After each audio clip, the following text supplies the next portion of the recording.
morning, everyone. This is the Homestead. Ooh, look at this.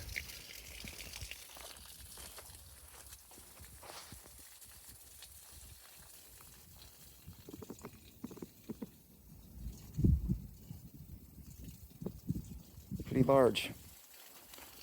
Not as big as these. Let me show. Thing got a cricket, or I'm sorry, a grasshopper.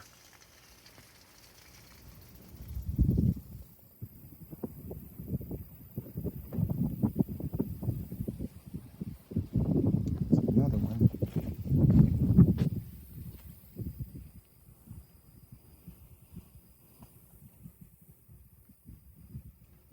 Like it's about the size of a large daddy long leg, except not just a skinny daddy long leg. Pretty gnarly looking. I think those are orb weavers. Our store-bought bell pepper with sun scold. Oops, I'm still zoomed in. A little bit of sun scold on it. But it's came to life since we've been hitting it with fish emulsion. So anyways, so here's the tour. We still haven't laid the rest of the beds. What we're doing here is we're solarizing the ground. So if you guys are going to be doing a bed, especially if you have Bermuda down, you want to solarize. And then we got weed fabric out another, I don't know, 3 feet maybe. Really, you would probably go like 6 or 8 feet for Bermuda, but because there's Bermuda all in here. And then in the beginning of summer, so if you're in Phoenix area, around June beginning, we're actually really anywhere, just around from June through November, or right when you start your fall planting. What you do is you mow everything down, unless you're in the desert. There's no need to mow, I guess, too much, but you mow everything down, and then you water pretty heavy to moisten the earth, so that if there's any seed that wants to sprout, it'll sprout under this plastic, and it'll heat up in like a greenhouse effect, because it's right on the earth, so there's really no place for the heat to go. And then on top of that, the humidity is like 90%. Anything that tries to grow is going to just mold and die anyways. So really what happens is that you end up with a clean slate. And then in the fall, you can plant, your peas and your brassicas and such, and carrots and whatnot, and then get the earth churning, especially if you're in Phoenix. Because in Phoenix, you can grow winter long. We come from Phoenix.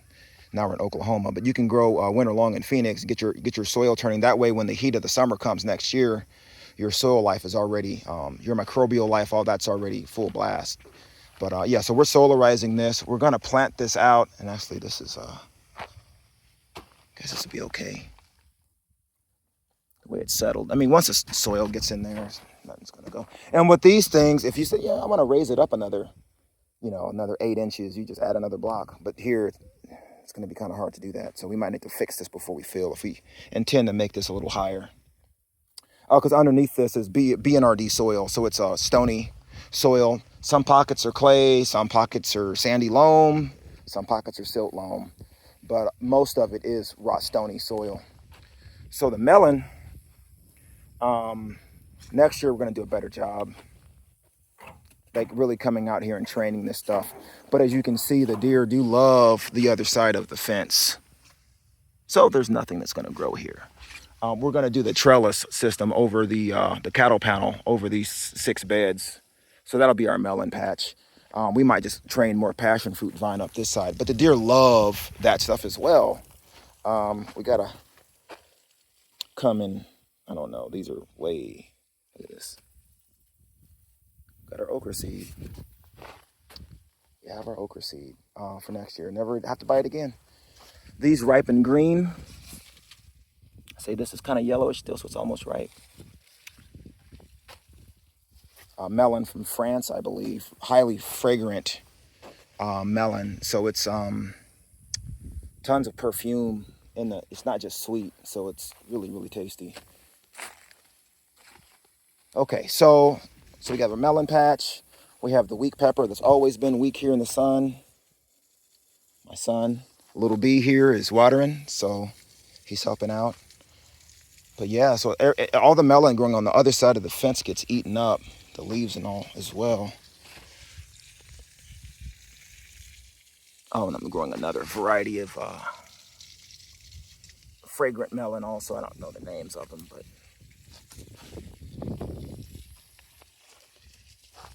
peppers are getting a little larger.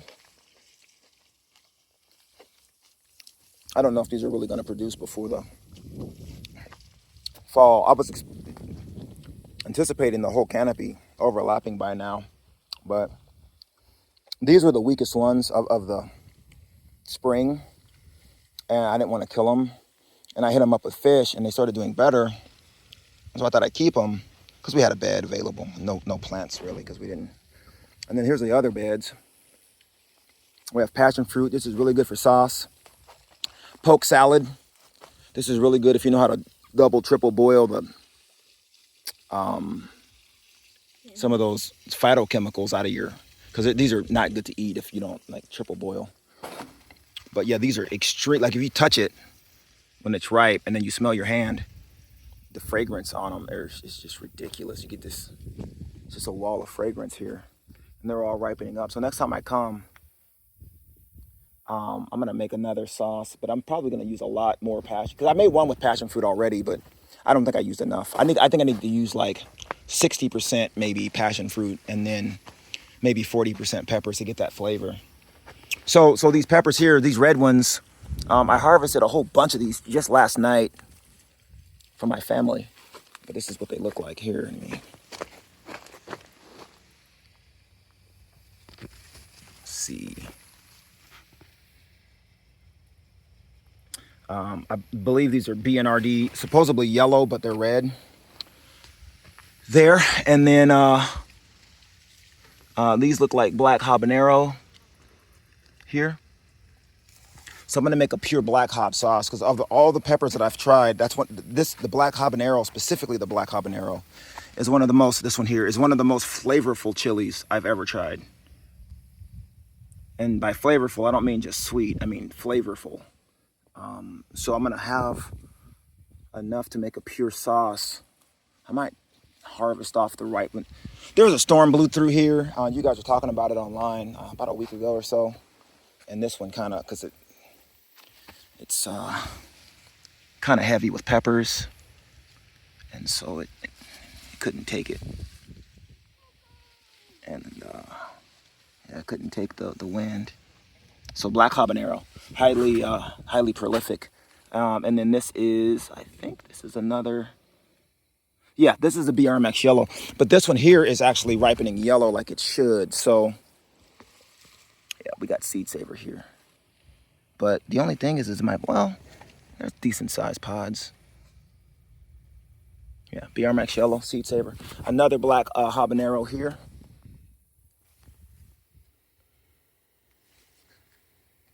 And then, so I got BRMX yellow, BRMX red. Here's another BRMX. I don't know what it is. See, I didn't want to grow like one of each kind of plant, because like you don't know if it's a seed saver or not. It's your only one. So that's really why. I mean, because it's cool to see like a garden with, one of this, one of that, one of this, one of that. But if you want to save seed for your strongest plant, your most prolific plant, then you can't do that ever. At least per variety you can. Per plant you can. These are the Lisa or whatever, the Ukrainian peppers, sweet peppers. Let's see. Yeah, this is another BRMX yellow here. Another light Lisa or whatever, with a lot of something going on there. My Syrian, yeah. So this is a Urfa, or no, this is an Aleppo. These ripen a little bit darker red than this. Let's see if yeah. Yeah, so like this.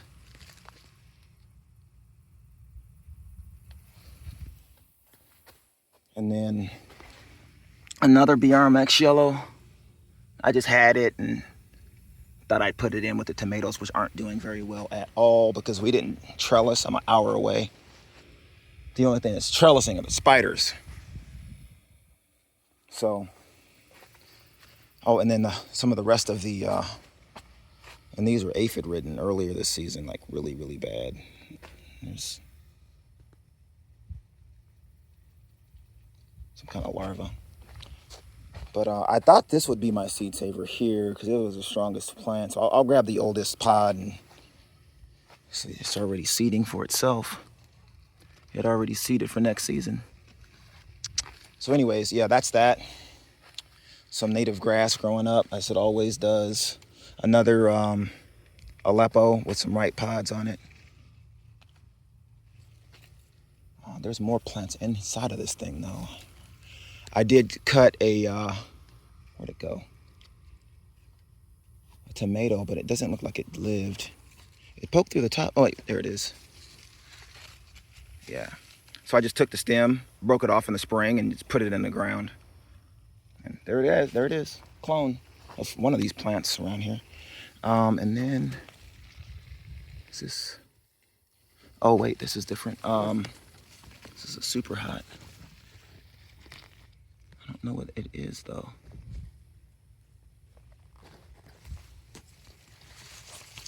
Little tiny little pods.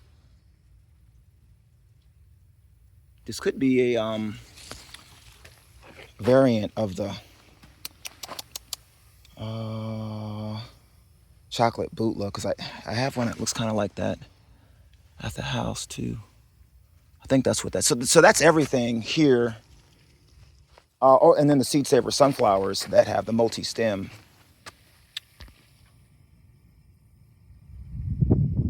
Kind of scraggly because I ripped the roots out when they moved and put them in a little tiny, like little 1 gallon pots each. When I shouldn't have done that. And then, because you know, there's the grass, so the roots go really wide. And so I cut off a lot of the root mass. And I put them in the shade for 3 days so that they wouldn't die. And then slowly put them back in the sun and then planted them here. So they got stunted like a good month. They should be twice as big as that. The leaves should be way bigger too.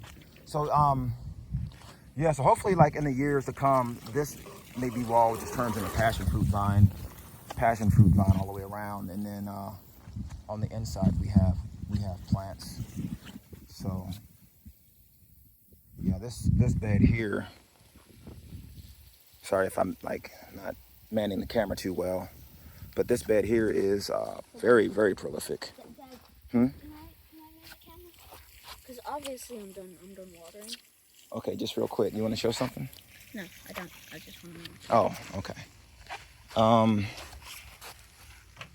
Yeah, so these are prolific.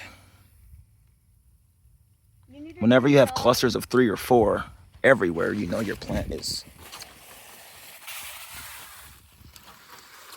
oops, very prolific. So that's what I'm after. I want more peppers and less leaves.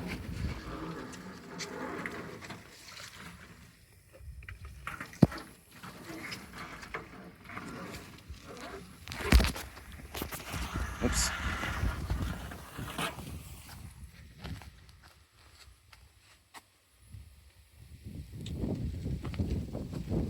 Yeah, so if you guys have any questions or comments, I don't think I've ever mentioned the solarization. So specifically regarding the solarization, let me know. But again, you get some UV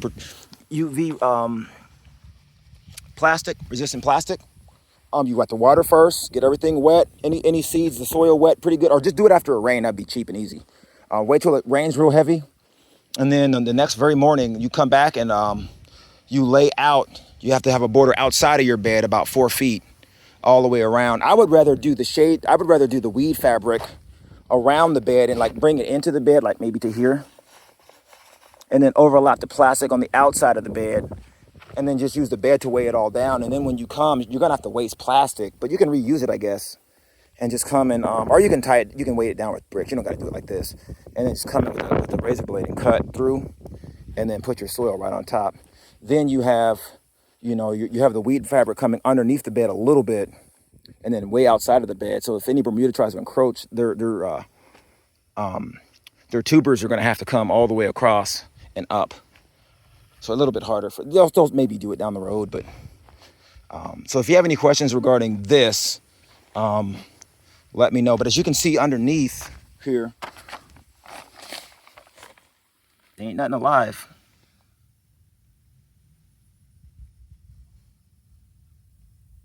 but then you step over. Well, we just mowed, so it's a really horrible. Yeah, it was overgrown. My dad mowed because of the snakes, the snake pressure. So yeah, any questions or comments, bring it up in the channel and we can all learn from each other. Thanks for watching.